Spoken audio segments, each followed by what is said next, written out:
the unique thing is we actually don't lay in fiber at all. Yeah, Oh, okay. that's why I get so excited to talk about. We when we studied the when you look at state of California, what we've identified going back about 8 years ago is we are geographically challenged. That Hmm. geographically challenged means uh, to build infrastructure that we are talking about, intelligent infrastructure is wireless, um, it's going to, if you want to do that with fiber, California alone, we need about $6 trillion just to lay fiber. So what we're doing is we've always known that there is enough fiber, but we focus on photonic technology, laser. How do you build infrastructure that will be that focus on throughput, you know, extremely high throughput, speed, and also lower latency.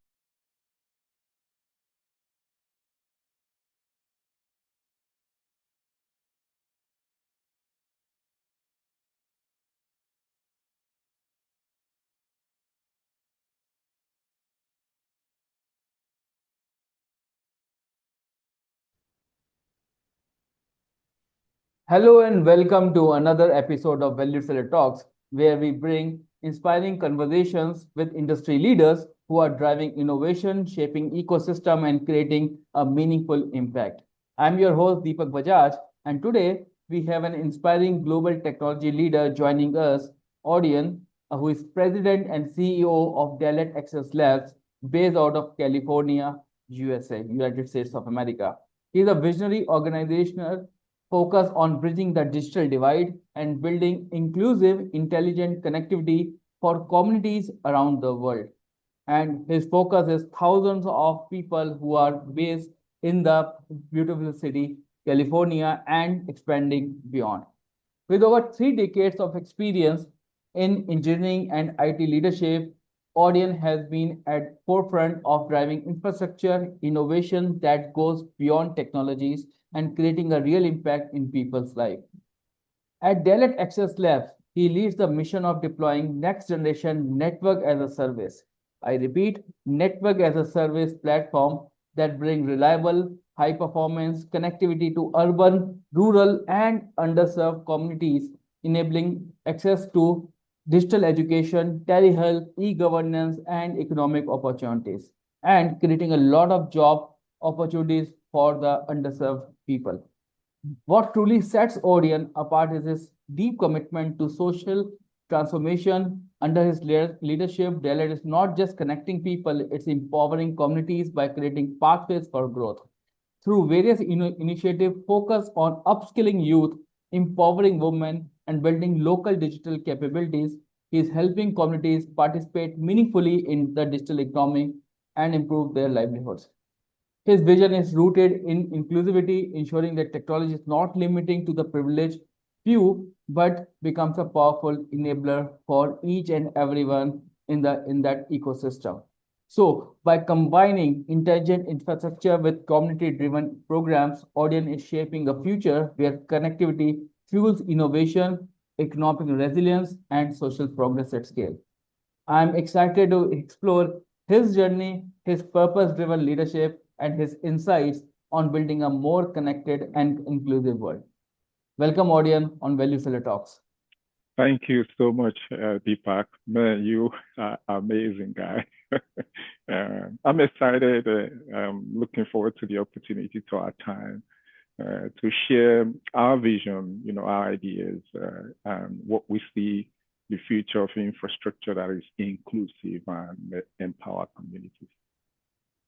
Thank you so much, audience, for your time. I understand how busy you are, and definitely the work which you are doing and the impact which you are creating is really remarkable. And this is not for just for few people; it's for the generation. So thank you so much Thank you. for all you are doing, and I'm really very excited about it. Thank But you, man. Thank you. before we talk about connectivity, infrastructure, and the impact which you are master of, right? I would like to start with a simple question: Who is Audion, beyond the title of president and a CEO? Okay. I am a problem solver and a bridge builder. I strongly believe technology, innovation, and advancement in technology is not only meant for commercial benefit. It has to be a bridge builder to bring those along that live in communities that are considered underserved or underprivileged, because those are real people. When technology is leveraged to impact them, I think you see that empowerment start to create opportunity. And then all this neighborhood and these people, they will be coming out of hiding. Because when you don't have access to technology, you are basically missing that digital opportunity or that digital equity that is now and the future when we start talking about AI and then looking for what AI opportunities create. But considering we all know, sitting in different part of the world, I'm sitting in India. Our viewers are from different parts, especially Africa, Southeast Asia, Europe, but the way we look at America, it's something we call it as a very developed and advanced country, right? Yes. So when you talk about digital inclusions, so it seems that there are many areas which has to be fixed. So is it our understanding correct? Because of the image is totally a very advanced, the country which lives in the future.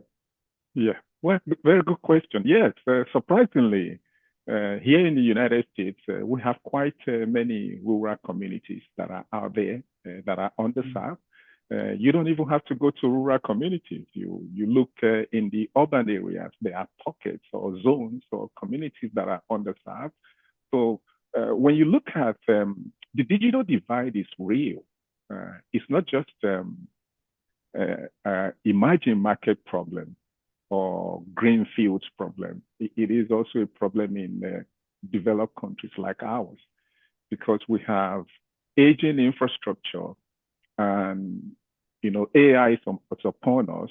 And if you were in the last Consumer Electronics Show, you see things that are coming. But the infrastructure, and because of policies and because of how some of the approval processes take, a country like America has some deficiencies, and that is what the digital divide is. And when you start looking deep into it, some of those are intentionally created. Again, it's a news for us, but yes, I totally understand from where you're coming from, and these are the small cracks which creates a golden opportunity, but that has to be fixed by innovators like you. So thank you for so much for identifying and working on it. That's the most important. Thank you.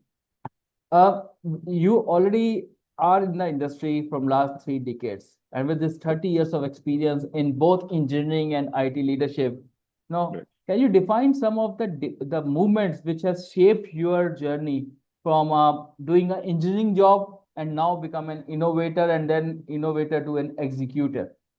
Right.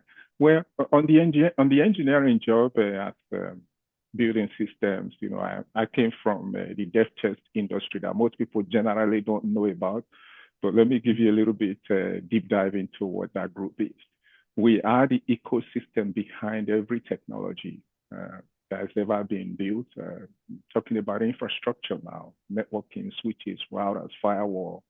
So I am, if you look on my LinkedIn profile, you see X here key site, X spiring key site, X expo, and so on. We work in the labs. So you see us mostly in the labs building things.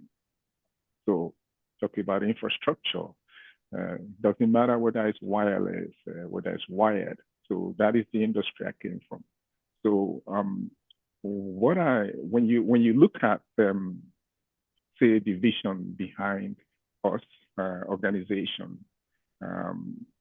start talking about intelligent connectivity. So it makes it much easier to build a solution, a platform that we intend with collaboration with some of our technology partners, we see an easy way to transform communities and create opportunities and economy, because we have very specifically, we are looking at it from an infrastructure perspective. So there's going to be a question that I would also like to discuss about what role does AI play? Which one comes first? Is the AI or the infrastructure that comes first? So it's very important that the infrastructure piece is addressed first. Very interesting. I'm pretty much sure our discussion and conversation will revolve more around the infrastructure and the impact which you are creating. But we would love to understand that what inspired you to start Dell Access Labs? Yeah, what inspired me to start Dell is very straightforward. We were thinking, when you start looking at the infrastructure, and then what also added to us being really focused now and being committed to it is during COVID, digital divide. We discovered communities, whether it's in Fairhaven, California, Humboldt County, or anywhere, the infrastructure went there. So what is Dalet? Dalet means a gateway. So we are inspired by knowledge and technology and the opportunities that are available in this community, and our commitment to transform and empower people and empower community. That is what is driving me. I have mentors. I have mentors that mentored me, in what I do on the innovation side.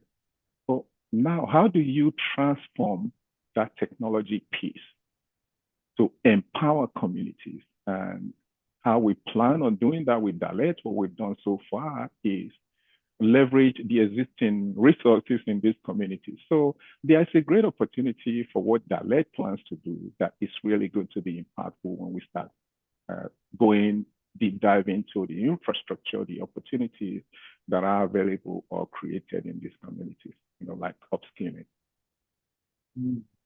Yeah, very interesting and interesting and challenging both. So Yes.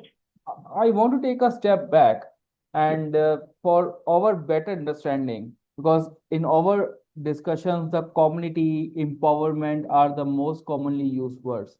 So Yes. can you share some of the examples that what type of communities, the challenges they are facing? And again, staying in USA, right, which is a dream of each and everyone. Still, there's very simple. What did COVID teach us? COVID exposed through the availability or lack of infrastructure in this community that don't have hospitals. Good hospitals, just for example, good hospitals in the US are only located in certain cities. And then education, classrooms, digital classrooms, many communities in this country couldn't, they were completely in the dark. So these are some of the immediate impact, where now these communities can now have a digital Zoom meeting with a doctor.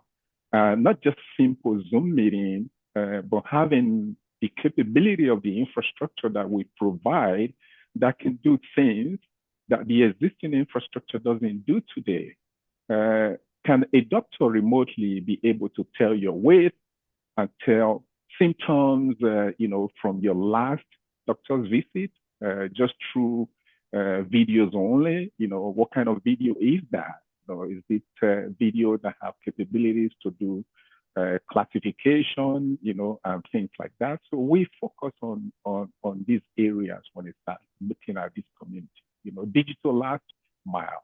What are they able to do now that they have this infrastructure available in their communities? Yeah. As you rightly mentioned, yep, sorry. Yeah, no, go ahead, sorry. Yeah, no, you mentioned about COVID, right? What COVID teaches. Yes, exactly. It gives us a first basic understanding that you cannot compromise with your life, right? The health is important. And as you rightly, and other than health, there should another way that other than your 9 to 9 job, right? Or 9 to 9 routine, right? That can be simplified into a much easy manner, but the work productivity can be increased at the same time. Oh yeah, and also one of the things that we like about this, it's not that we prefer the underserved communities. We just want to bridge create that bridge. That bridge build that means that what is available in affluent communities available in the underserved communities. So what does that do? It creates, and also we come with programs. We're not just giving you connectivity. We are coming with things that can empower you. Empowerment is the key in this community. You are not just bridging digital divide, but we want to help create, because you and I know, Deepak, and many that we see this video, that yes, AI is going to change things. Jobs are going to be eliminated, whether you agree with it or not, is the reality. So that means like what I told, sorry if I may say this, I have a nephew who called me about 15 years ago, Uncle, what should I study? I said, well, if I were you, I'm going to learn how to fix a robot. and his response was, why fix a robot? I said, well, because robots are going to take over your job, so you might as well be good at fixing them so you can have a job. So yeah, transformation is coming, it's real. And as we continue this conversation, I'm going to share with you also what we are doing in Oakland, California. We started out at Fruitvale Village. Now we are going to add East Oakland to it. And then what we see, we are basically creating an intelligent infrastructure economic zone. These are some of the very strategic standards that we have in terms of infrastructure in our collaborative partnership with the Autonomy Institute. And then we're working with Intel, Tara Connect, and Arista. So I'm excited. I'm excited. I'm excited about what we're going to do, how we're going to bridge digital divide in this community, and let's get going and get it done.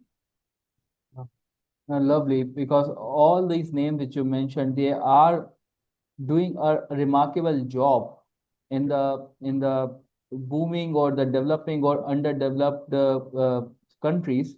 Yes, The Intel, the Tara, and there are so many partners. And the good part is the academic collaborations. yes, Because yes. from since many years, this academic collaboration was a miss. But now, Yeah. once the 5G actually starting into, and then with the AI in this part, the big Yeah. data boom, this is very, very, I'm pretty much sure there are so many exciting news coming from the Dell Access Lab under your leadership very soon. Oh yeah, they are. They are. We're working on some big things. I don't want to let the cat out of the bag, but the truth is this: when you what you are driven, personally for me, and also the mission and vision of Dalet is we don't want to. There's opportunities everywhere. When those opportunities everywhere are addressed, and you have to capture them at a very young age. That is what we believe in. So infrastructure in this community, because they are underprivileged people, it doesn't necessarily mean that they cannot be smart. Yeah. So that is one thing we strongly believe in. And then our understanding of this community too, when they shy away from technology adoption, we are changing that narrative that instead of you shying away from it, adopt it and take leadership of it. That is what we've done very well within this community, to get the leadership in this community to be receptive and be open to, yes, this is going to help us, because some of the partners, when you start talking about how they feel, they are afraid that gentrification is coming. But when you become the ecosystem of that gentrification, where you regentrify the neighborhood or the community on your own terms, you create economy that is impactful. Yeah. Very impressive. I like to understand because for a better visibility and the visualization, like when you talk about the community, who are the people in these communities are like what type of things they do, and Good, good, good. For example, the Unity Council is a non-profit organization that is a member of the UNIDOS US. So the UNIDOS US, they are very unique in how where they live. You know, it's not, we don't call it cluster. They live close to each other, own buildings, MDUs that are responsible for education. They have daycare, middle school, high school, trade schools. There are hospitals. So it's a good location for when you start looking at really how easy you can start transforming digitally this community.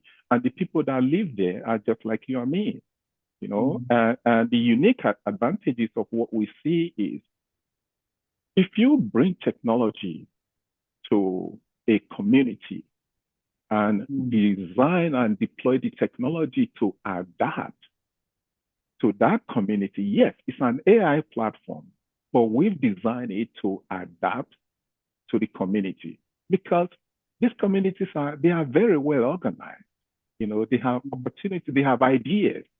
You know, they are businesses. You know, you go into a single address, behind that address, you have 10 small businesses, mom and pop. So what we do is we create an identity for these businesses. You know, those are the impacts. You're not coming in to say, hey, you are a subscriber. You just pay for a subscription every month because Dalet is a NAS, it's network as a service. So meaning what we provide you is just connectivity. But that infrastructure is the infrastructure that does everything. So it gives you a global identity as a small business. And when we start to grow this globally, expanding, that is what supply chain really is. You know, yeah, it's done by bigger corporate, but what about when you give all these small communities, these individuals to be part of that economy? So there are very unique things we see. Schools are there. So, and then of course, the Fruitvale Village is a major transit station in Oakland. So when you see now it starts making sense to you why our collaborative partnership with Intel, Arista, and Tara Connect and many others, it start making sense.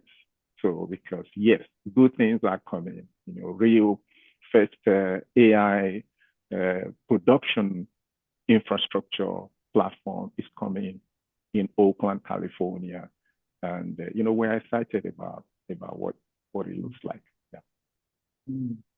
Impressive, and now I can get up a real feel because the so many people are staying within in the same building with a very high density, then it's a very challenging for them. But Yes. this is how I'm pretty much sure the communities has been designed, and there's some beautiful name which you mentioned about Unity Council and the non-profit organizations. So these are assisting them from every angle so that they can get a respect and identity, which you rightly mentioned. Yes. Yes. And the big thing behind the identity too, you remember now, the Unity Council is a member of the UNIDOS US, which is 64 million members strong in the United States. So when you look at how we view, you know, because a lot of our partners and investors always ask us, how are you going to scale? Yes, we've done the heavy lifting. The heavy lifting was actually to create and develop that PIN model, you know, which is it's an edge infrastructure. You know, if you go on our website, we see we are a NAS, you know, part of connectivity that we provide. Subscription is broadband is part of it. You know, IoT devices. You know, we provide you cybersecurity as a service. We provide you open roaming capabilities. So there are quite a lot that the infrastructure itself is able to provide in terms of connectivity. So that is huge. When you start when you start thinking this community now have access to that, yes. But we are going to start bringing other applications to this community. When you look at the Bay Area, that digital divide, in certain parts, way more is not in Oakland right now because our pin, also embedded in our pin, of course, is the smart roadside unit. So you're talking about Oakland now having smart city services, where the buildings in Oakland the entire city of Oakland can see, sense, and this is the right place to do it. And I think we have the right partnership line up. So you touch upon very important points. First impression which comes in any person, that if we bring an infrastructure, so it's moreover looks like we have a fiber cable, we have a Wi-Fi router, we have some point-to-point, point-to-multi-point connectivity, and that's the last mile which we are doing, right? Yeah. This is something, a common thing which is a common and most visualized understanding which any person can develop. Now, yeah. I want to understand from as you rightly mentioned, some of the cyber security and some devices. So Yes. what is the value or the USP which Deloitte is creating other than just laying down a simple fibers? Well, the unique thing is we actually don't lay in fiber at all. Yeah, okay. That's why I get so excited to talk about. We studied when you look at state of California, what we've identified going back about 8 years ago is we are geographically challenged. That geographically challenged means to build infrastructure that we are talking about, intelligent infrastructure is wireless, it's if you want to do that with fiber, California alone, we need about $6 trillion just to lay fiber. So what we're doing is we've always known that there is enough fiber, but we focus on photonic technology, laser. How do you build infrastructure that will be that focus on throughput, extremely high throughput, speed, and also lower latency. I'm from the testing industry, so we used to sell those equipment for just testing latency, many things. So we take existing fiber that is there. If you put high capacity optics on those fiber, then we start going ability to go speed and speed and speed and speed. So that's why the partnership with Tara is extremely important. It's laser, so it's free space optics. We shoot beam. We shoot laser beam point to point. It's encrypted. It's high capacity. We can get up to 100 gig per link. And then the pin that we deployed, we run AI spine right there, and then GPUs are part of that vertical infrastructure, which is our bread and butter. It's wireless technology. It's based on design on software-defined networking principles. So that means we can deploy in a very short time compared to how long it would take for fiber to be laid and all of that. That is the unique advantage of why we are excited about the partnership. Yes. Simply amazing. Like again, first of all, thanks for breaking the impression of these fibers and and Yes. importantly the cost which you mentioned, trillions of dollars to lay down the fiber, and the time and the you can't change you can't disturb the whole infrastructure, the existing infrastructure to lay down just a fiber. It's not a right way of doing in the world of AI. Yes, right? exactly. Because AI is here. It's not it's always this is always the challenge when you start looking at infrastructure applications. The AI is an application. It's a thing, many things, right? The consumer electronics is always ahead of the physical infrastructure. So what we are doing is try to kind of adjust and balance that trend where the infrastructure is in place and then the AI can now function. You can run AI workload everywhere. even in these places that are underserved. I have two questions now on the similar topic because I'm becoming more curious about it. The Yeah. first of all, it looks very rosy and cozy that, laying down the infrastructure with the help of this photon and the wireless. But there will Mhm. be a lot of challenges around it. Yes. So we love to understand that what challenges you are facing in this whole journey so that the other players in the other part of the world, they should also take some sort of a guidance from you and Yeah. try to create the impact in their own regions. Right. Yeah. Well, good, very good. I'll share information with you, and of course, for every other serious entrepreneurs or companies that want to emulate what Dalet does, of course, you can reach out to us, and we'll work with you. Good thing. Yes. When we started looking at infrastructure, for example, when you look at our collaboration with Intel, we are very specific where, and there was always that intent. Intel interest is all AI driven. And then there is what the OpenVINO, which is an open virtual inference neural network optimization that is specifically AI that is focused on video analysis, classification real time. So for Dalet, we know to deliver those applications, the infrastructure had to be right there at the edge. So what did we do? When we started out from the beginning, that was always our original intent, build an infrastructure that is resilient, that is critical, and be able to meet certain protection, guarantee protection for the infrastructure. Meaning EMP protection and those things, and the infrastructure being able to operate in an island mode if it's disconnected from every other thing, and then which generally will happen if it's fiber. So how else can you build an infrastructure where total cost of ownership is lower, faster to deploy, and it doesn't require lengthy process of trying to get permit. So we focus on that criticality whereby it's critical, it's resilient.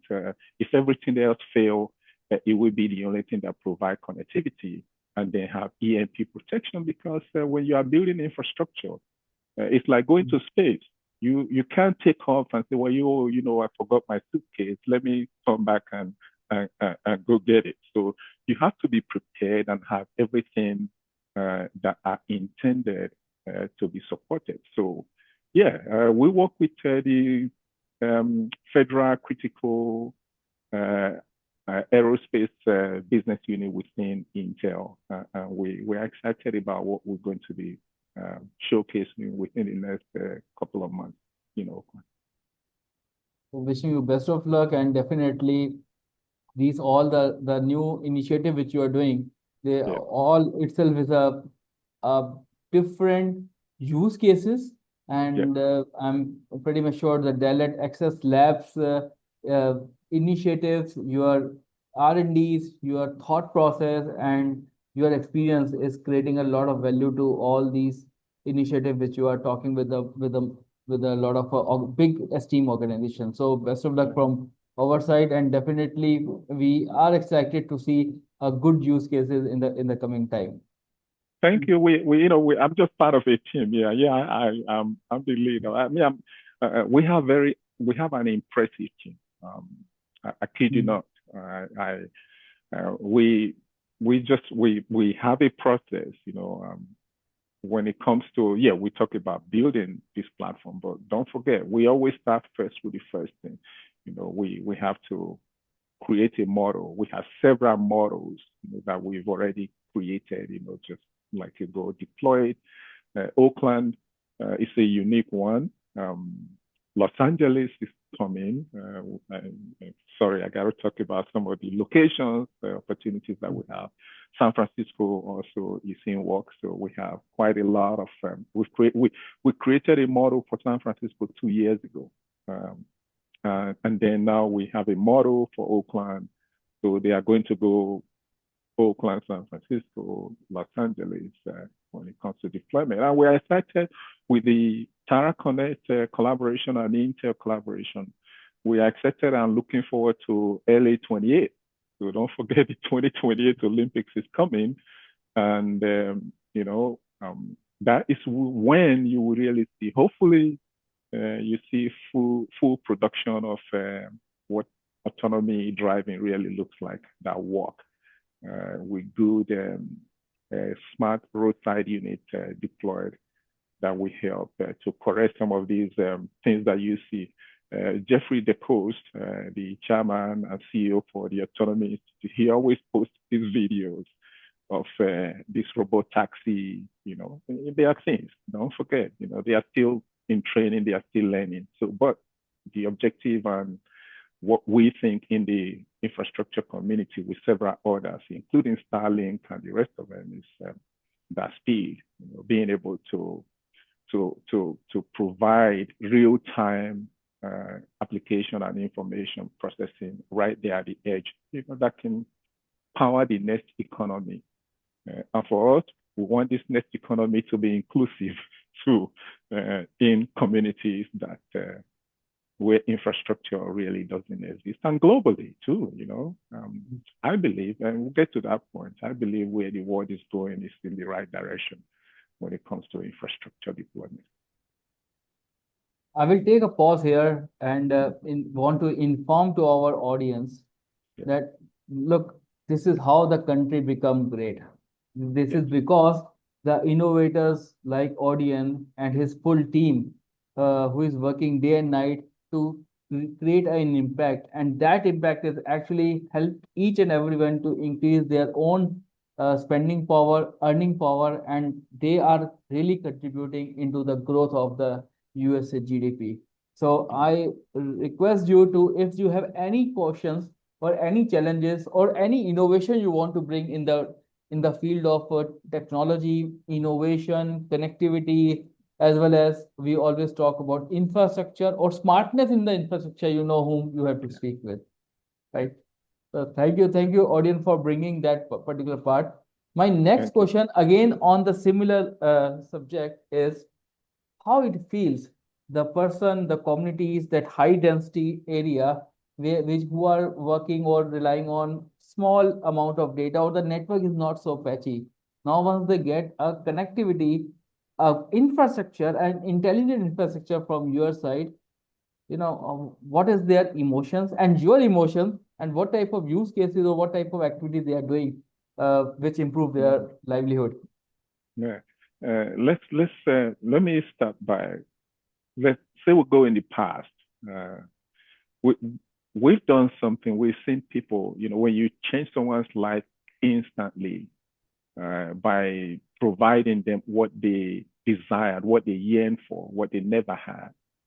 I have seen real-time, first-hand experience with a family in Humboldt County, in Fairhaven, a town called Fairhaven, that didn't have connectivity during COVID, and seeing them having, they are gamers. The father is a firefighter, the mother is a firefighter, and the son was a teenager who was in high school.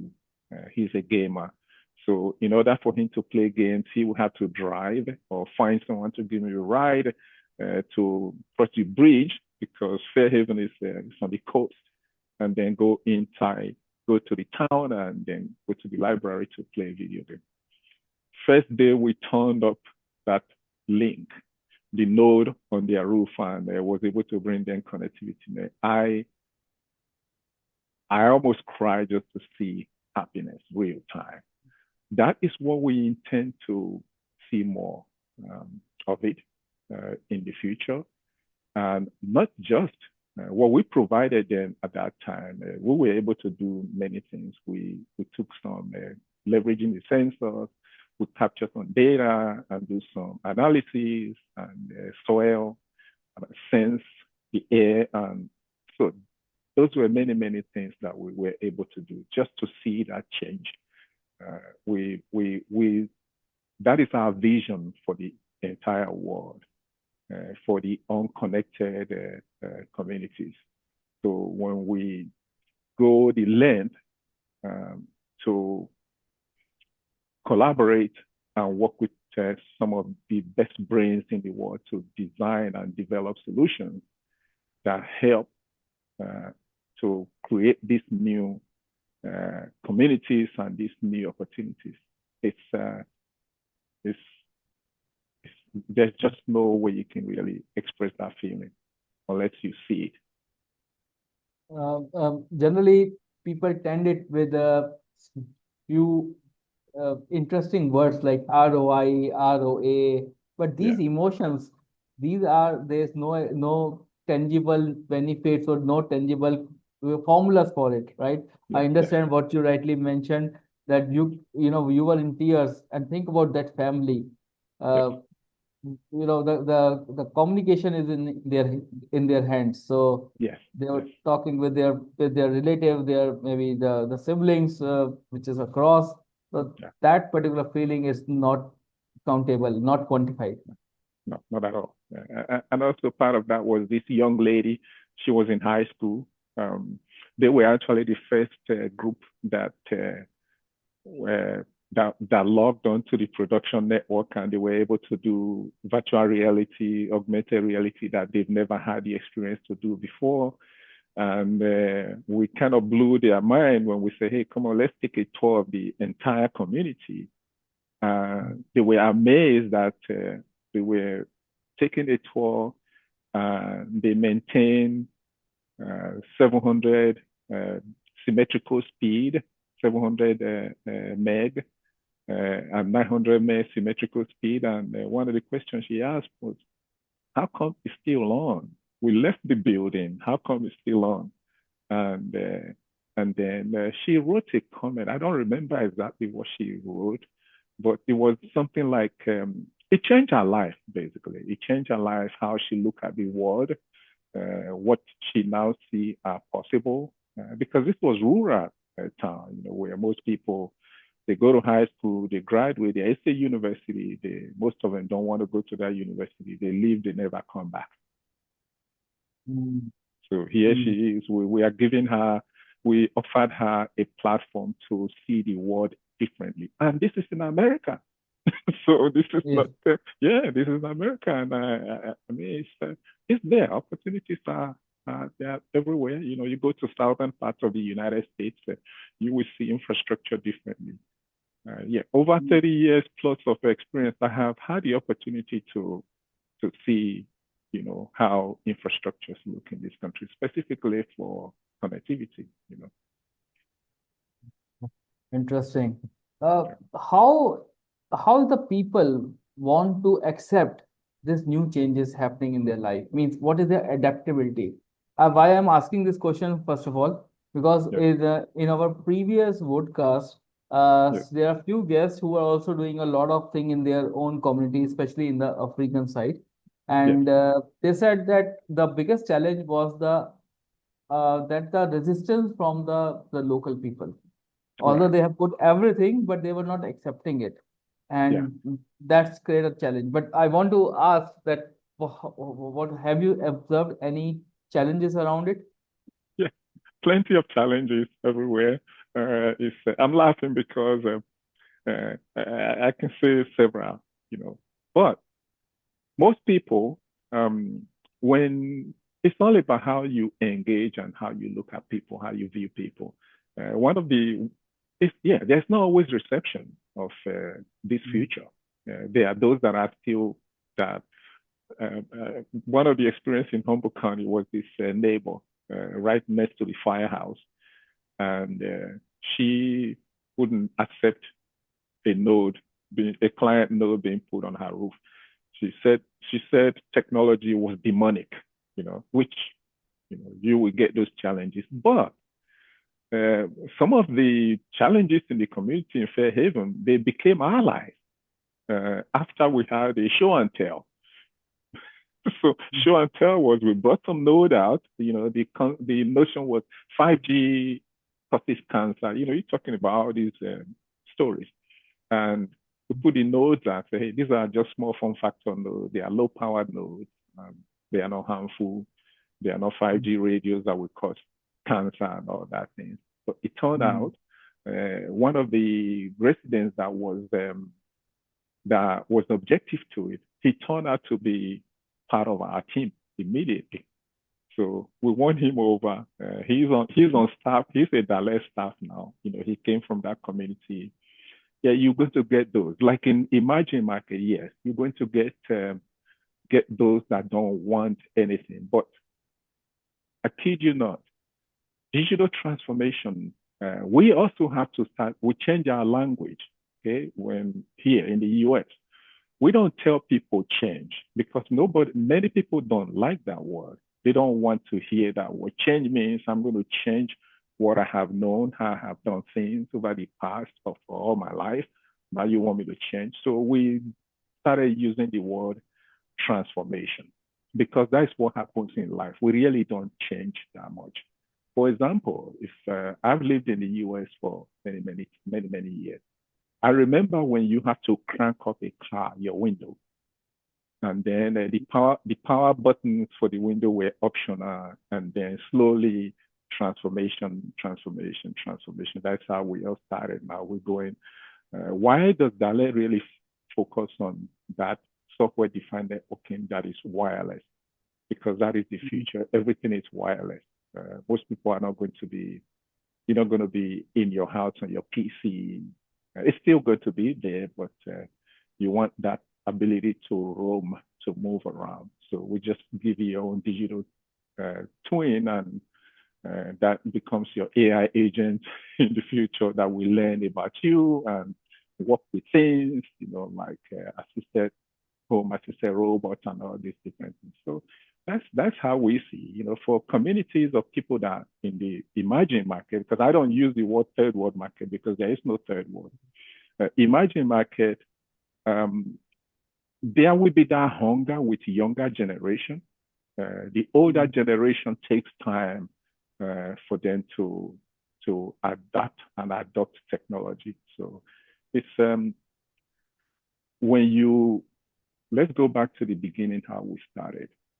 When the vision aligned with technology, and then you combine both to bridge a digital divide, because we are building a bridge that was there.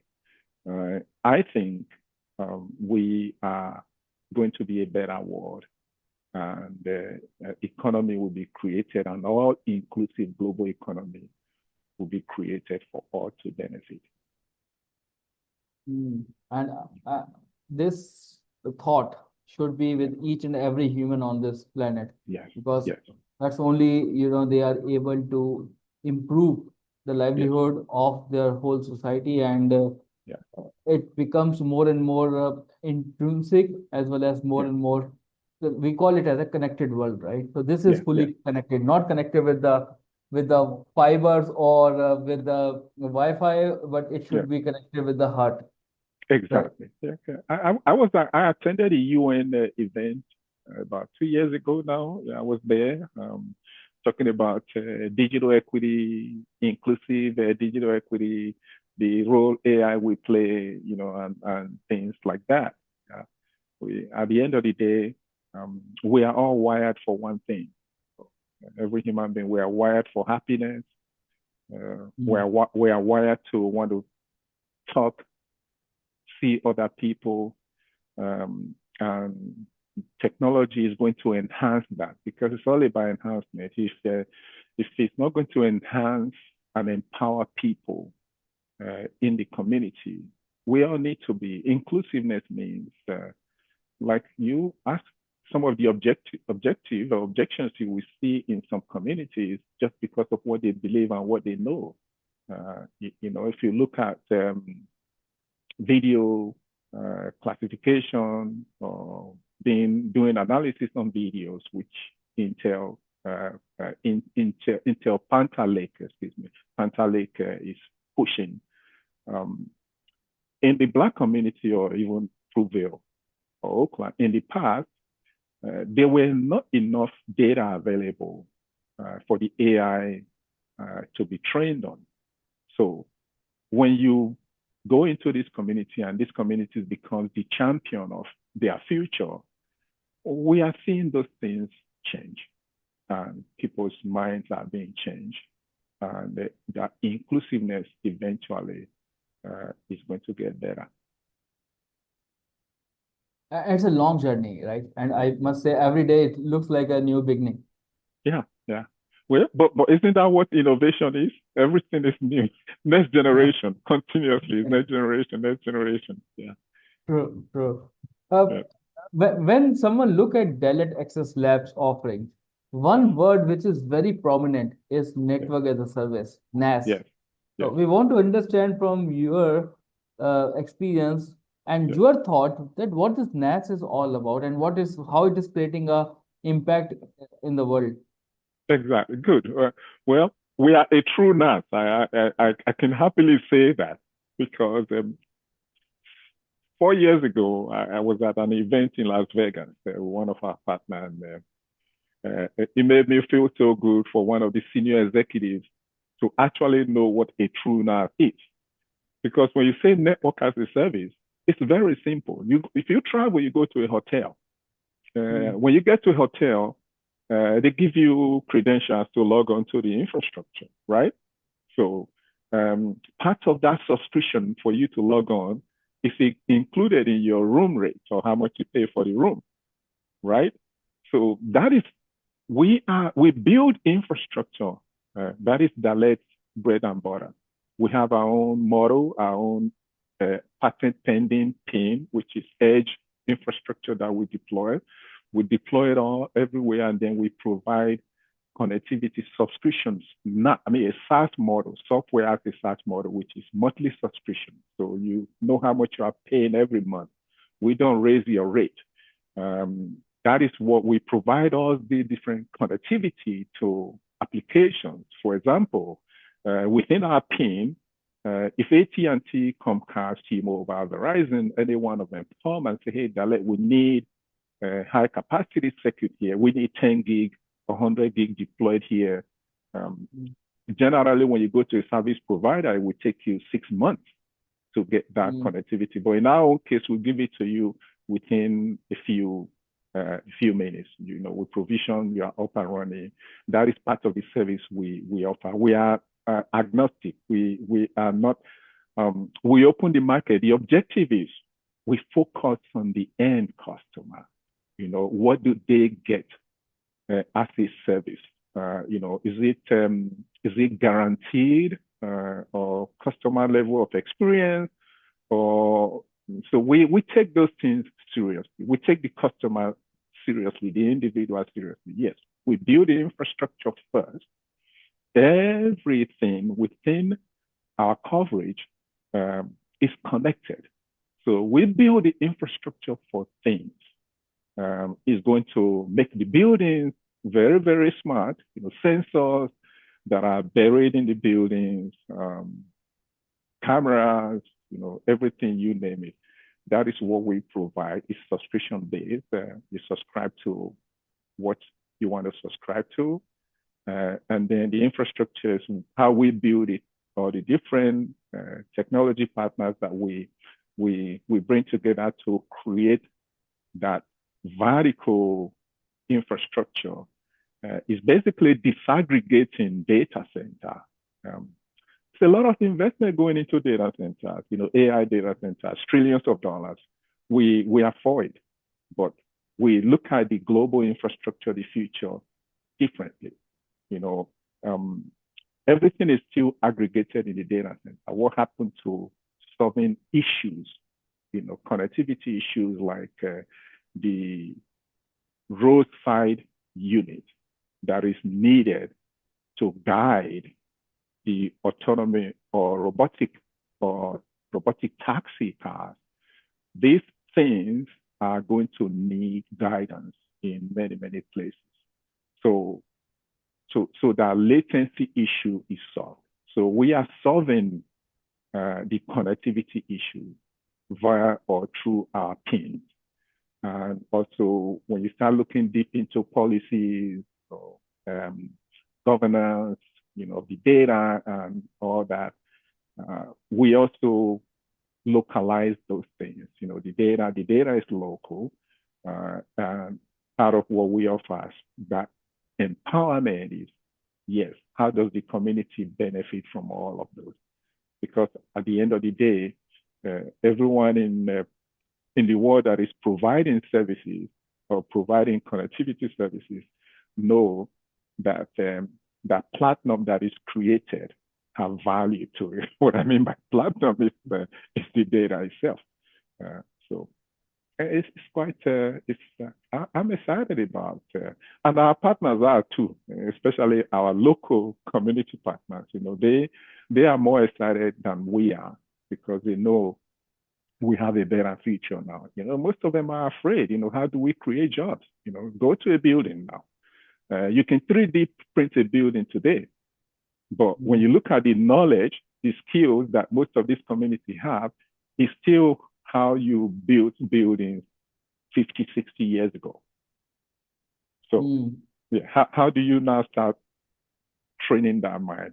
You have someone that is have a job, have a family, their business is lawnmower. They cut lawn, they cut grass. Okay, that's good. You buy a machine, where you put gasoline, lawnmower, which is not outlawed in the state of California. It has to be electric. And then what about if that same man, we teach him, we work with him to learn how to use a robotic lawnmower, So it's a lot you can do with teams. That is why these communities are so excited about. We are going to now have a platform. We engaged the young men that were in the trade school in Fruitvale last year. Then, we just threw so many possibilities in front of them. There were 6 of them, and they were like, wow, I didn't know I can do that. Right. So, so there's no different opinion that you are not only providing the infrastructure, but you are also enabling these people to learn the latest skills. Yes. And then so it's helping them to boost the employability, as well Yes. as I'm pretty much sure that a lot of people are intend to become the entrepreneurs, or they want to start their own startups. So that's what the Deloitte Access is connected with them as a part of their family, as a part of their routine, not just a transactional based service provider. Yeah, exactly. We are not a traditional service provider. We tell you, I'll give you up to 50 or 500 meg, and I will give you $20 a month. No, for us, we see it's a family affair, if I can use that term. A family affair means you have this platform, you have this opportunity. What are you going to develop out of it? Make a life for yourself. That is why it's extremely important that we catch them young. Other kids that are going to middle school, high school, trade school, everyone is not designed or created to code. Even now, you don't code anymore, right? Most of us in the tech space, when we talk, we always say we engineered ourselves out of jobs. Yes, everyone is not created to code. So whatever they are good at, the platform is an opportunity for them to start early. Because there's something I learned, something I learned, from just me. This is my take. When you look at China and Japan and South Korea, what you see is exposure to things like a mechanic, fixing a vehicle at a young age. Is the same thing that we are doing here in the underserved communities. Give you an opportunity to identify what you are good at a very young age. So when you start at that young age, I think you have, when you start talking about sustainability in this community, your health is very important. If you can avoid what will stress you. If you were doing the wrong thing, identifying the right thing for you at early age will help to eliminate all the stress. So, and this is part of that ecosystem where everyone is doing what benefits and community-wide combined together, where you see that community like it used to be. The digital equity is, when you look at it from not just this community globally, it brings lots of improvement. Yeah, it helps. It does help. And when we start growing there, and then our ecosystem in the community will start to improve. I don't know anyone that wants to destroy their community intentionally. So there are things we see in Oakland, in the Bay Area, that we can fix easily. Technology can easily fix, and with infrastructure available, those things will all be taken care of. So I love the word, the family affair. And that is something which is a gelling effect for the innovators like you and the person from the community members who stays with you for a long time, because not just enabling or giving them a technology in their hands, it's just about making them how to use it and how to take the best advantage for their own growth. So exactly. I love this particular point. It's not about a connection or subscriber, it's a family for the dialect. Exactly. A real powerful word. And this is very important message which you have given to the outside world, that guys, that don't go like a business, go like a family affair. Exactly. You have to, it's the objective is business. You want to make money, but you have to make it about the community too, impact. If you just have business idea, think it through, impact will be, look, Deepak, there is nowhere in the world, as far as we know it, foundation start from the ground, right? It has to start from the ground. So I always say in my past life, when I transitioned from the systems engineer side to sales, I always tell people it's top down, bottom up, top down, because you cannot just be top down only. It's got to be bottom up. Foundation is very, very important, and building foundations in this community, I kid you not, is going to touch a lot of lives. That return on investment alone is huge. It's huge because we've done it. We've demonstrated it in Humboldt County. Here we are in Fruitvale in Oakland, which is home, which we are very, very familiar with. I was having a conversation 2 days ago about, someone asked me, why don't you just try and get fiber in the village? The village is Fruitvale, call it a village. And I told him, I said, yeah, we can get fiber, but it's probably going to take us another 6 years to get there. So when you look at it from a business perspective, yes, there are children in that community that are going to lose 6 years. Why do we have to wait for 6 years when we can look at technology that is better and then that have a much, much better future that we can deploy now? Exactly. So these are very important things, and that's exactly what we're doing. The impact that is going to have is, I can live on Sand Hill. Those that are in California are familiar with Sand Hill. It's where most of the very wealthy executive tech companies are. But all we're doing is creating intelligent infrastructure economic zone in Oakland. Is just basically how we kind of bridge that divide.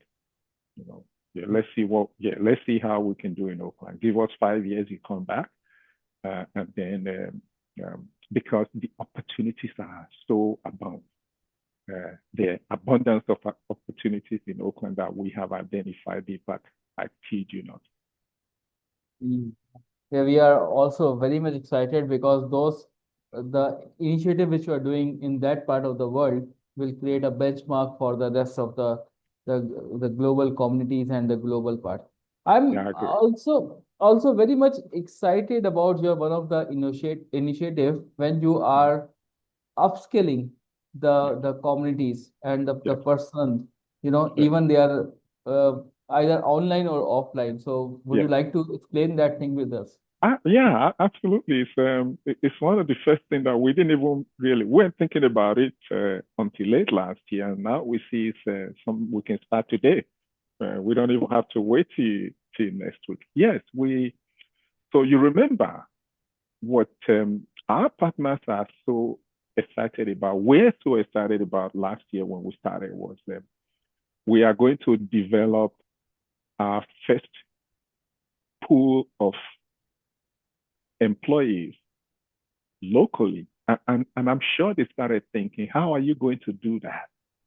You know, right. So, and that's exactly what we explained to them. So, well, yeah, we're not going to, the tech companies are going to be involved, but we are just going to have these local potential employees drink from the hose because it's very easy. We embed engineers in them, work with a small team, and then you do the first immediate rollout, what we call scale of concept or concept of scale, because we want to scale the infrastructure. So that first fabric, which you've already created a model, is teach the team, the local team, through the upskilling program, and then we they get certification, and the goal is to get them to be the first group of employees that actually deploy the first production fabric.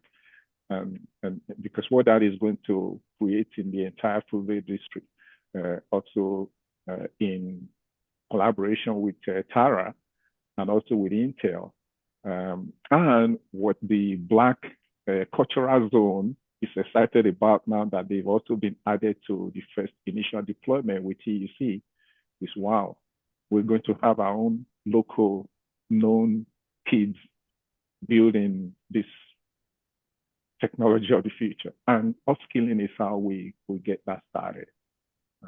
It's not just going to be Fruitvale or Oakland. It's going to be the same thing in San Francisco, same thing in LA. That is direct ecosystem where we do business, we leverage those that are local. Uh, you know, Psychologically for me, I think it gives you a mindset of ownership. You know, I build this thing, I help build this thing. So I'm going to share it, I'm going to let people know how it benefits me. And I think that is part of the strategy, global expansion strategy, but also I think it's a strategy that presents to the world that all companies are not the same. There's a company that not only just providing me service, but I'm part of that system, I'm part of that ecosystem. That ownership is, we look at ownership differently. When it comes to the upskilling, it's a very tricky topic. Yes. The first thing is all the people are not the same. Everyone has their own behavior. Everyone will need a different hand holding. And the third one is that to help them to scale up or to reach these resources to the last mile, you need a connectivity. And today, most of the people don't have that adequate the quality of service which you talk about. So Correct. love to know about your initiative, how you are helping in the offline the people. Right. Well, yeah. The offline is very important. The offline is I'll go back like the old days when people used pigeon to deliver messages, right? You remember those were some smart innovation, leveraging pigeon to deliver messages. So today we don't do that. We don't use pigeon, but the unique advantage of some of the the upskilling technology that we've adopted, that we leverage, and also we work through some of our partners, is to make it possible for locations that have no connectivity to be able to participate by designing modules that they can learn on, and at the end, still be able to take the certification and acquire the right skills and knowledge they need to function in the different opportunities that will be created. Remember, direct infrastructure provides a platform for other opportunities to also be created. For example, if you come to Fruitvale, which you will find in major cities, even if you go to Mumbai, you go to Delhi, you are always in high density areas. You are always going to have what here in the US we call abandoned warehouses, right? And those abandoned warehouses, what we see there, they are gold mine and platinum mine, where you can create completely a gap infrastructure that is completely isolated as an island. And then we find way to get that information in and out. That is why technology is vital.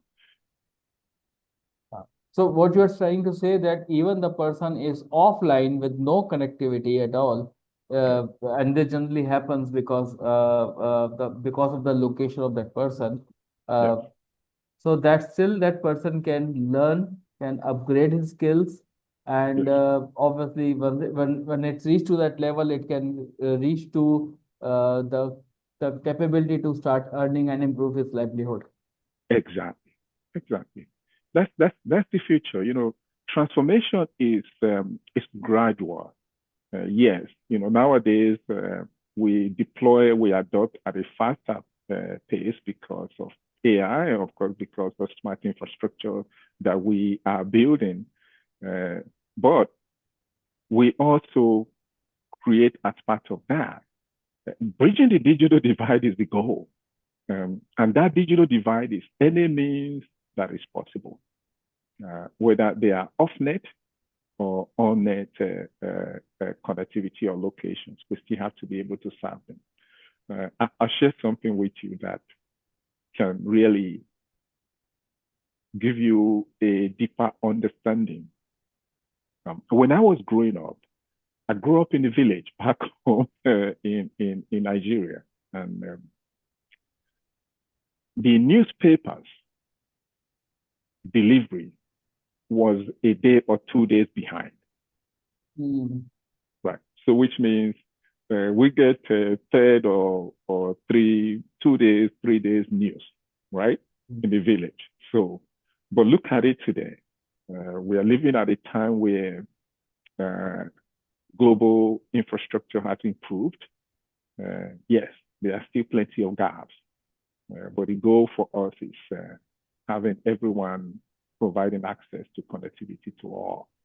So yes, today we do have the upskilling solution that can start slowly driving these communities through that goal. We are going to eventually accomplish a goal of where there is a connected world. But yes, does that guarantee everyone will have the same speed? We want to guarantee that speed, where every location you go, speed is equal, speed is the same. The platform is, everyone have the same chance to, but yes, what we do recognize gaps, and those gaps, we have to fill those gaps and bridge those gaps accordingly with what is the best available out there. It's very impressive. So first of all, you are not bridging the gap, you are closing the gap. Yes. That's a powerful thing. So the bridging means you are putting infra and other things to make it. We even call it, we eliminate the gap. That's what we were saying during COVID. Elimination, not bridging. We just got to completely eliminate the digital divide so it doesn't exist. Perfect. So it's a one of the revolution, because today the people are talking about all the advanced technologies, AI, blockchain, and so on and so forth. They need some Yeah. sort of data sets. But Yeah. if such things is coming directly without connectivity, it means there's no person. It's just a presentation on paper, right? You have infrastructure is. I want to tell you another funny story.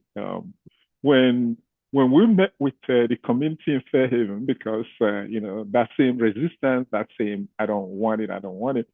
So they came out. One of a member suggested, well, how about we just create an email list Mm. for all the residents? And one of them said, yeah, we don't have no internet. So it was very funny. Yes, connectivity is extremely important for AI and the human and the world, because we're talking about proliferation of things. We're building infrastructure where things are going to communicate, where they are going to talk, interact. So what is the first thing you do? You have to build the infrastructure. If you don't build it, a lot of these companies have great ideas, AI this, AI that, AI solution, but at the end of the day, the dust is going to settle. And when the dust settles, where infrastructure is present, talking about intelligent infrastructure, is where AI is going to be successful and also is going to benefit humanity. Mm-hmm. So it's a hybrid situation in this complex world where where you have a connectivity, no problem. You have a big data sets of big models which can work around, which is again an offering of a Dell Texas Labs. But in case those people which are still in the good numbers, who has a limited connectivity or zero connectivity, still the Dell will provide them the solution for their upskilling as well as personalization, certification, and the chance to get deployed in form of either an employee or in form of opening their own business. So it's a full, complete family package, which you Yeah, rightly mentioned, which is yeah, for that communities. yeah. So it I, I, sounds I really exciting. I agree. I agree. So yeah, there's what I say. There's a piece for everybody. Mm. There's a piece for everybody. There's don't forget transformation. I can tell you, I can go back to when 1 gig was big, 1 gigabit throughput was big. I can go back to the time when we have hubs. Okay, you have to have a hub.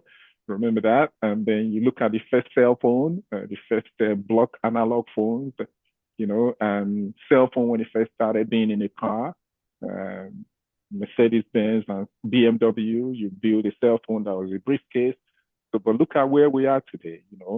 Um, Transformation has happened, and I think my generation is one of the most, I'll say, luckiest generation that have gone through some of these many transformations.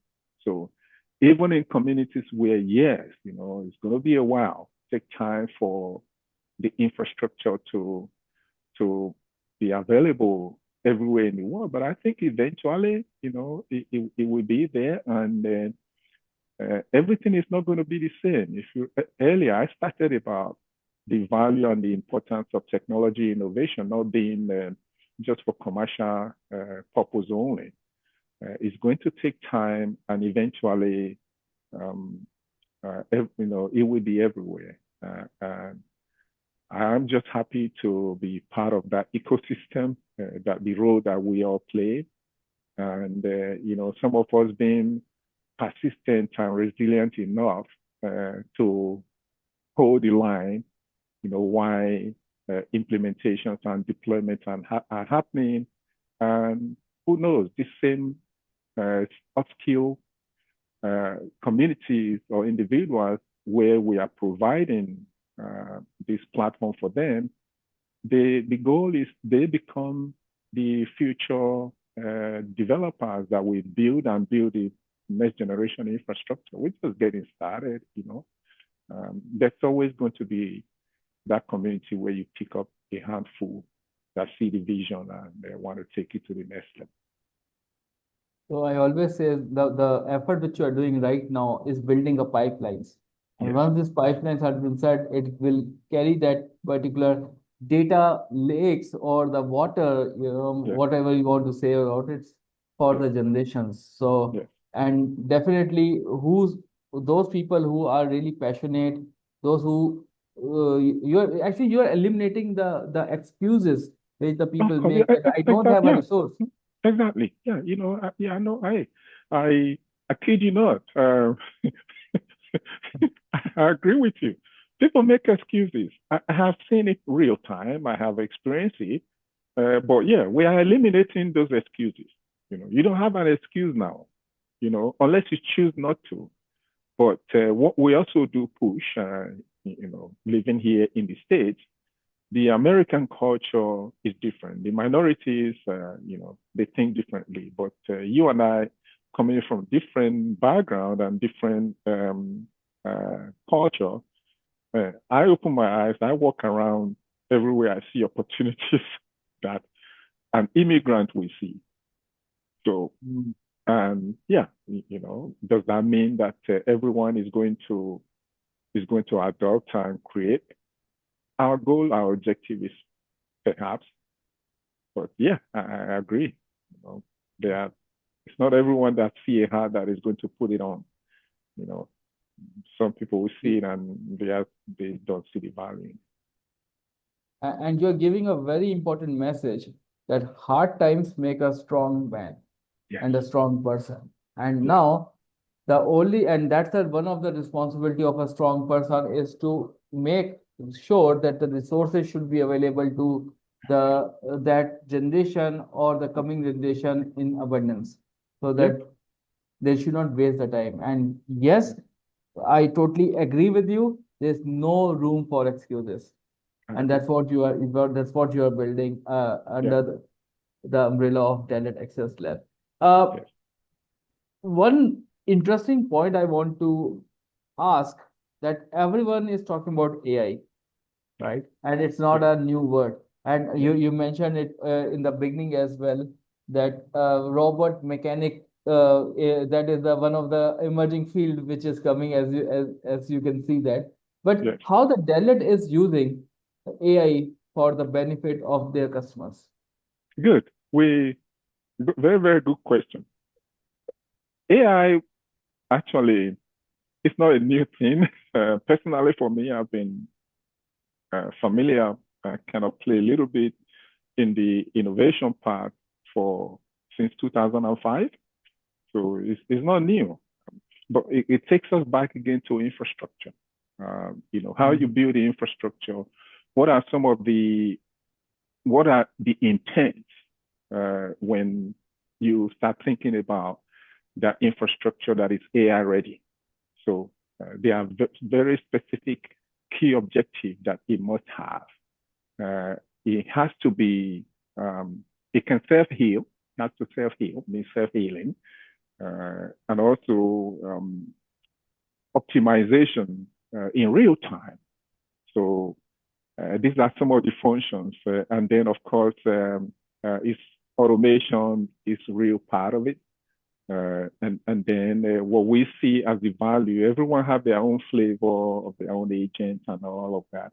But for us, it's looking at it from an infrastructure perspective, how it's going to work and how it's going to work best.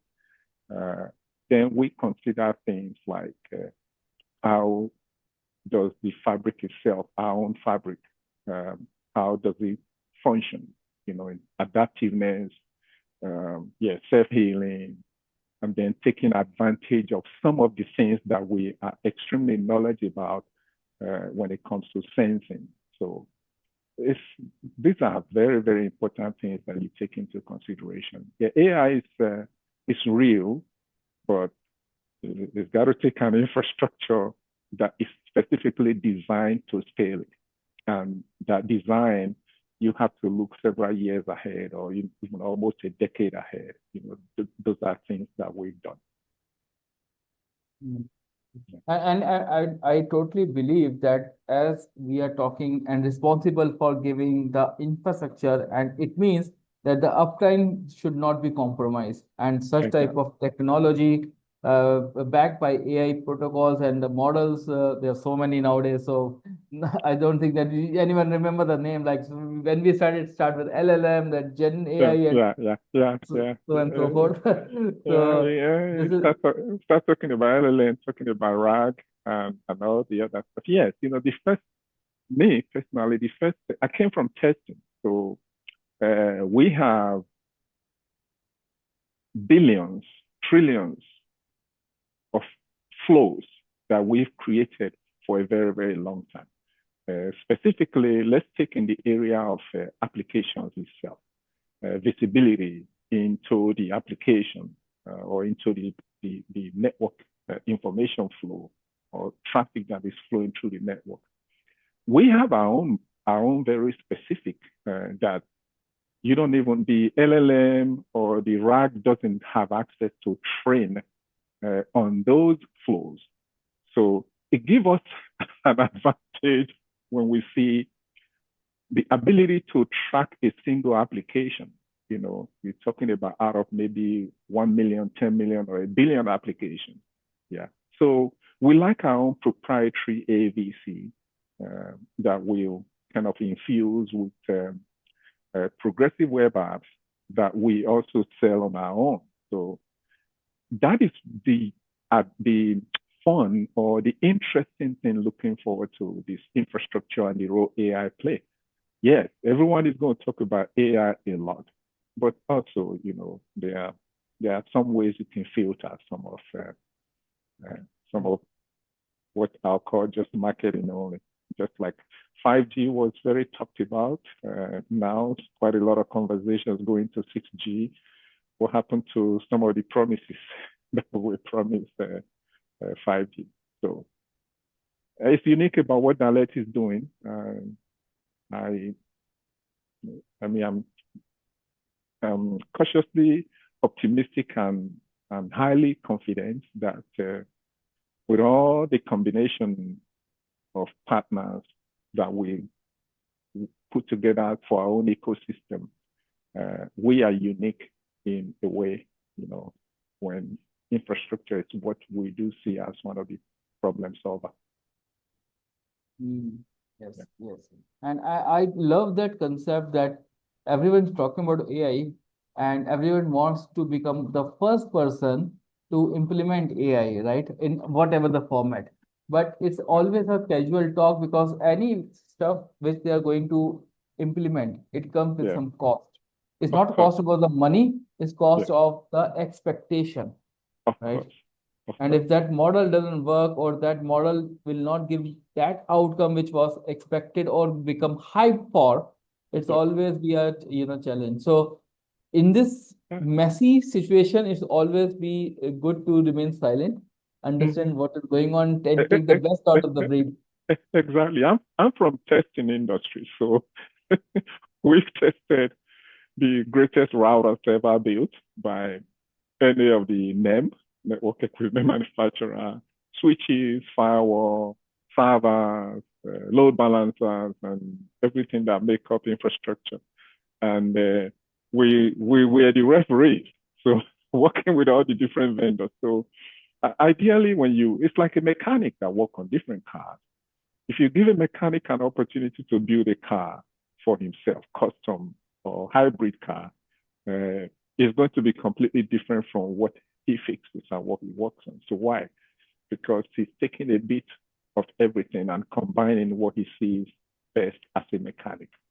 So that is how we look at infrastructure and how we also evaluate and access claims by all the different AI leaders. Um, the universal agreement is infrastructure is extremely important. Um, Mm. yeah, when you talk with the leading AI companies that are valued at hundreds of billions of dollars, uh, I don't know if they talk so much about it publicly, but behind closed doors, they know exactly where the deficiencies are. Yes, we're a small company that is focusing on a very, very big problem that we've been asked many times. Well, we always say our response is, you do not eat an elephant whole. It's one bite at a time. So, that one bite at a time. Eventually, the pain will become people, more communities, more businesses, or even competitors will start to see, wow, this actually does make sense.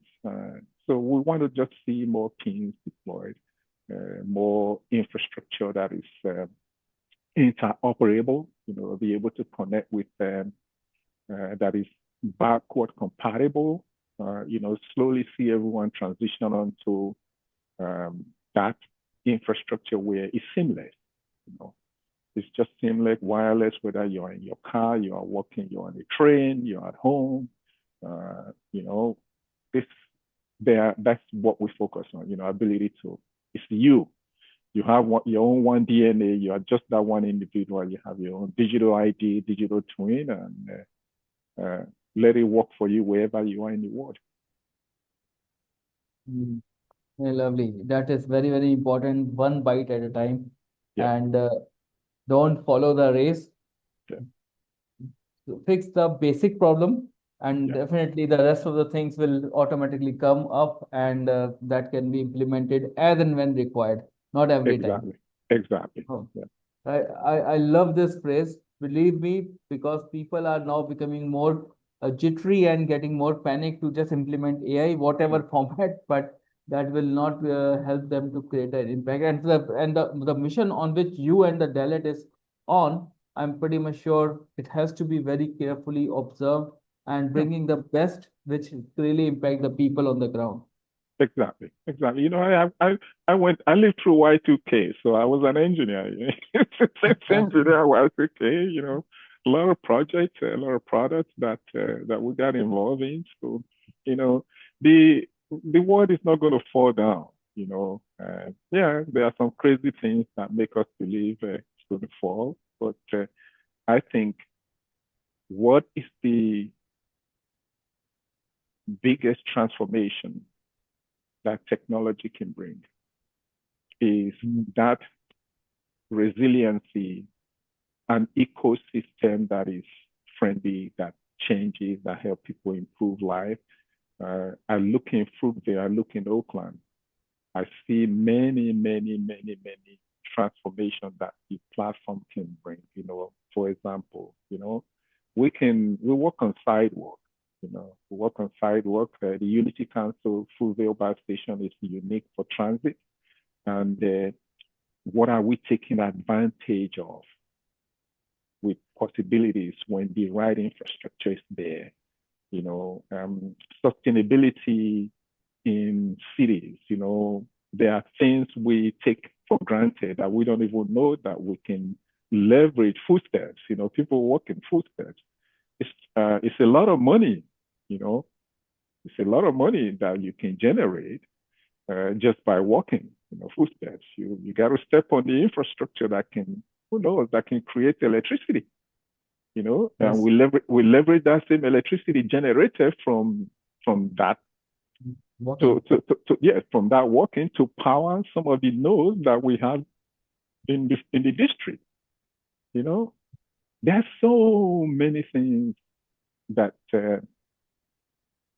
speed, infrastructure that really is designed for that, that can breed, that can create opportunity. So we like where we are heading. We like where the future is going.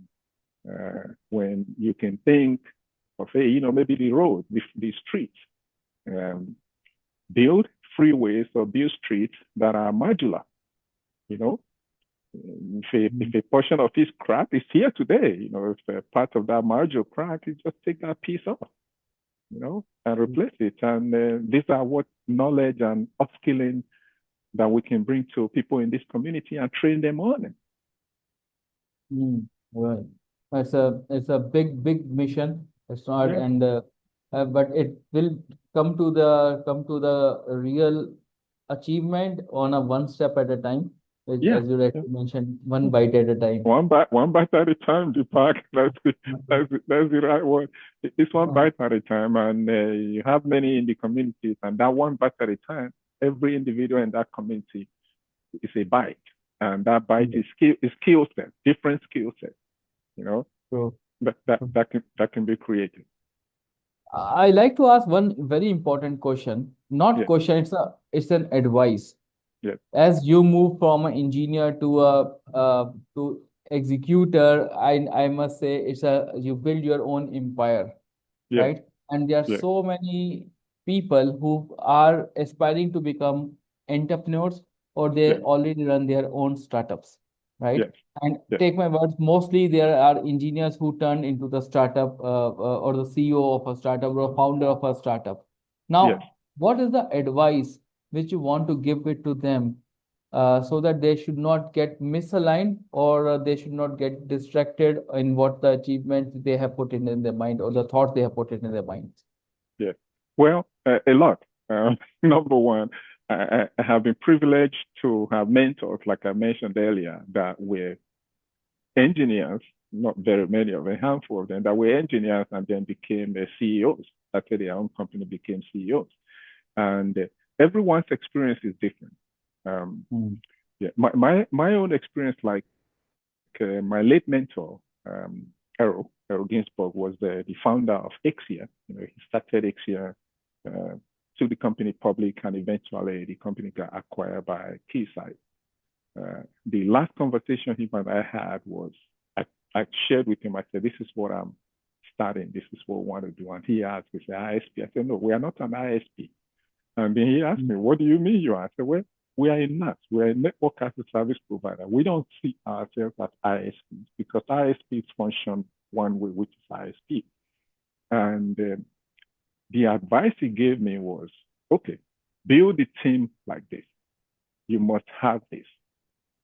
But what he also recognized was, I have um,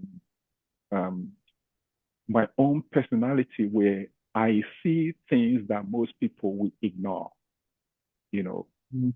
opportunities that most people would ignore. So the transition for me, um, being a CEO or being so successful so far or in the future, how better it's going to get is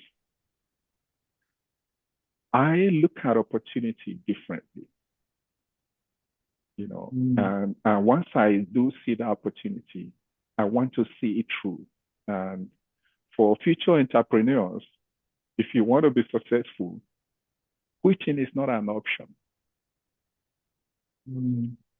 And also be open to criticism, you know. And also, many people are going to tell you things to discourage you from the beginning because the vision and the idea is not theirs, it's yours. They don't see what you see. Mm. And also be flexible to engage in people that have done it successfully and also those that have failed. And then Mm. you make that decision and then learn from.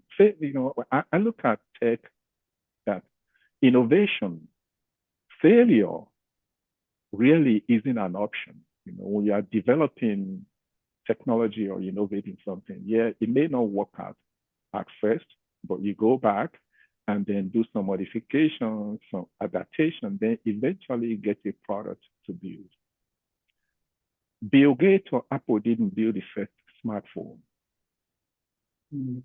Okay, Mm. what they did was, yeah, they found a niche market and they found a way to make a product, and that product became what you want to call. I call it the Kool-Aid, right? I call it the Kool-Aid where all the apples follow as they drink Kool-Aid, but it's something that is very unique, and that uniqueness is what future entrepreneurs should always take into consideration. Is how do I want to define, and how do I want to, what are my strategies, to accomplish these goals. So it's not been easy, I'll be very honest with you. but I just happen to have a natural tolerance for persistency. My nature also is resilient. So we've made some progress. I think we are where we are now because of all this. So for future entrepreneurs, um, be very clear and make it a mission, something that you must. And while you're doing it along the way, make good friends and advice and so on. It's a journey. Mm. You rightly point very important message here is why you are doing, because Yeah, what I have also observed that most of the entrepreneurs or the founders, they focus on the creativity and they talk more about how they are doing it, but yeah, very less people talk about why they are doing it. yeah, yeah, And that's where the perception becomes, because when they say how they are doing it, it becomes a salesperson. But yeah, when they become and why they are doing it, they become a leader yeah, and the influencer, so that the people will start listening to them. yes.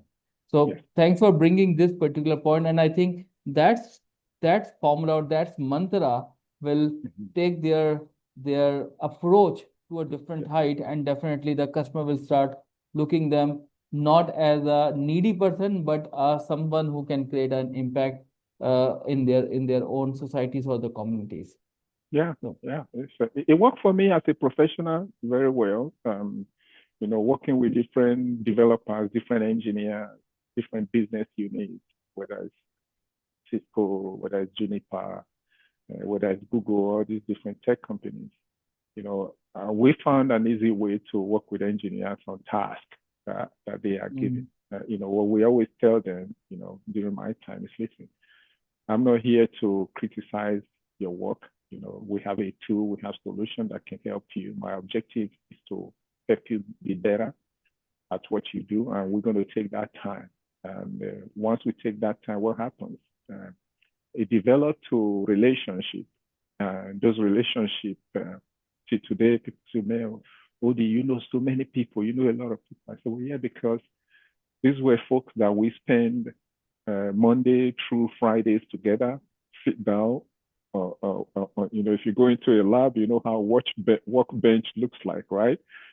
You hear all that noises, you put your earplugs on, but at the end of the day, what happens? You get to know these people. And then the good thing is, many of them, you run into them when you go to Costco.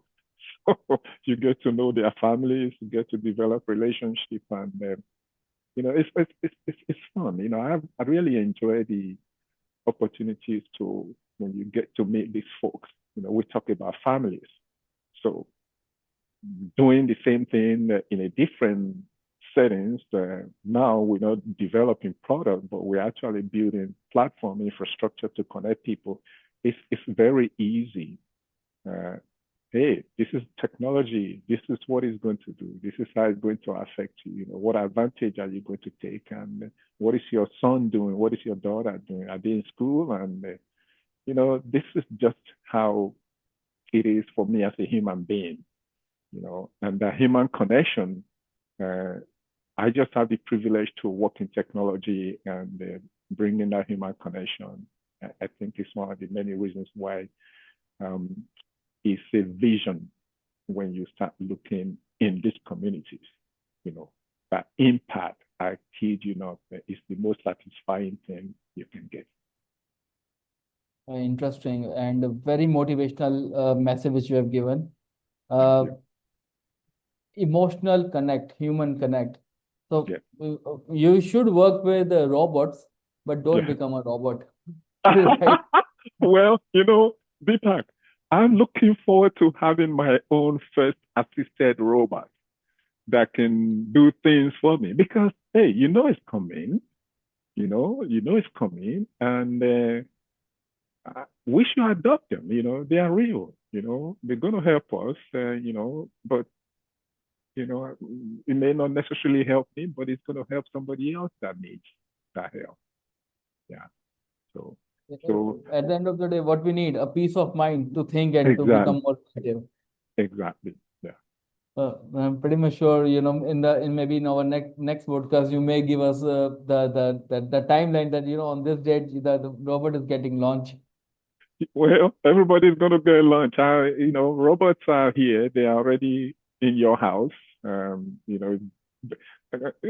in the movies, where the movies where they hide into things, they kind of sink or can transform into part of buildings. But the truth of the matter is, they are already with us. It's just not in production in many places, and we have to adopt them. I'm looking forward to, even now in the Bay Area, you go out in the hood or in East Oakland. I want people to be able to, you want to last mile delivery made to you, you order, happens today. Look at the transformation that Amazon as a company has made. I live in East County, and 7 years ago, if you order an Amazon package, it would take 4 or 5 days for you to receive it. Now you can order a package this morning and I get it in a couple of hours. So we want the same thing anywhere, universal, global. So that's it's exciting future. I want to take this thing to the point which you mentioned. So as you rightly mentioned, that you are accessing the data or processing the data at the edge of the network, right? So there are edge centers are there. So this is the power of the decentralization. And the example which you have given is something to make the life more, to create a wow factor as a user, to make a wow factor. This is the small warehousing which Amazon is putting and building it and putting a lot of investment. That's is what make the Amazon a #1 leader in the e-commerce space. Yes, it is, because that's what Amazon has done. Except they build bigger warehouses for us. We're not building any bigger warehouse. We're talking about this community is #1 where investment activities are lower. You're not going to get that huge $1 billion investment, but you do get tens, 20s, hundreds of $1 million investment opportunities. So what we're doing is make the infrastructure available and prep those opportunities to make them realities. From opportunities to realities. That's what these warehouses are. And this is how you create economy. And this is what is very, very exciting with our existing community or what you call NGO partners, because here we are, it's mirrored, it's completely, you have this technology, this platform that you bring and drop and boom, you open, it's like light, right? You shine light in every dark spot. And all those light that you shine in every dark spot become productive. They do. It's been done. We've seen it, and we think this is the future, and that's why the Autonomy Institute, I just could not thank them enough for championing infrastructure of the future that is inclusive. Yes, we proudly, Dalet, we deployed the first production fabric. We have that trophy. So our goal is now is Oakland, now is Bay Area, now is state of California, now is Greenfield market. Where I started, where Intel want us to go together, collaborate. Same thing with Tara Connect. And then the whole world. It's a big goal which you have set it for yourself and for the community, and we really wish you best of luck. And all these initiatives are something which no one is thinking about, and you are executing it and contributing in that whole puzzle, I must say, because everything is mostly new for most of the people. In the interest of time, I would like to ask one last question. Yes. If ODION has been given a magic wand to transform the global digital access overnight, So Yes. what you would like to change immediately? Oh man, barriers, barriers, geographical barriers. Remove all the geographical barriers that is limiting or preventing high-speed connectivity or that digital equity or digital literacy, which to me should and must be uh, universal, as basic as writing and reading. You know, it's all about equity and equality. So that would be the magic one that I would want, you know. And if I may add the second one, uh, in the future, of course, which we have as part of our plan, we got to build back home. So build back home means that there's an institution in my village, university, that was established by my own king's man, my own village man, who was the former governor of my state, the old state, which is now Edo State in Nigeria, used to be Bende State. There is an institution, AAU Ambrosali University. My biggest magic one would be to bring a data center there, bring some innovation activity, create the environment for that to happen. So that these are really the magic one for me is that speed that is available everywhere, you know, that create empower community, because that's really what infrastructure brings. You know, if you look here in the valley, even when I first moved to California, what infrastructure we had then. You know, telephony used to be big, Pacific Bell, copper wires everywhere. You know, provide dial-ups, from dial-ups to what they started selling as internet. The speed was the best. Here we are, 2022. We demonstrated wirelessly 700 meg symmetrical upload and download speed, depending on the device, 900 meg symmetrical upload and download speed.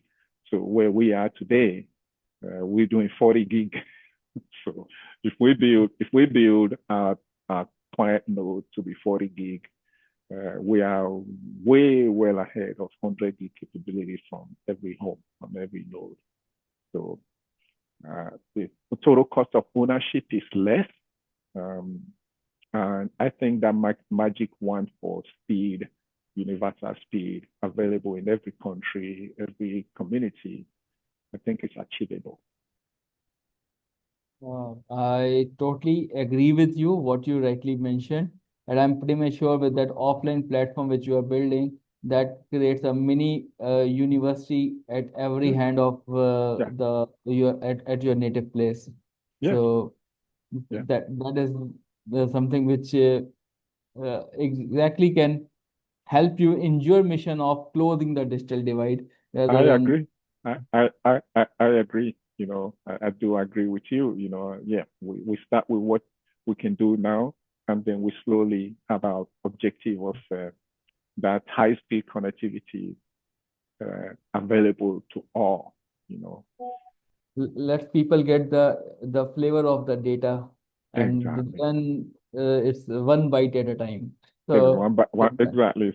It's one bite at a time, and oh man, if we have all the trillions of dollars that most of these tech companies are spending in AI, future AI data center, if we have that money now, we can do successfully things faster than most of them. True, agree. So thank you, Odion, for your truly insightful and inspiring conversation. So you Thank have you. what the journey you have built, the mission, the messages, and I remember a lot of. I have written all the messages which you have given, and the favorite is one bite at a time, Thank you. and closing the digital divide. And the important part which you rightly touched upon is the family effect. Yes. You know, and that is very important message, whether you are an entrepreneur or employee or you are a social person. This family effect is very, very important, and I agree. along with the emotional intelligence, Yes. because don't become a robot. You build a robot, you Yeah. make that robot to work for you, but don't become a Exactly. robot, have some Exactly. intelligence. Exactly. And so these all are the points which are actually not being considered much, because everyone is running their own race.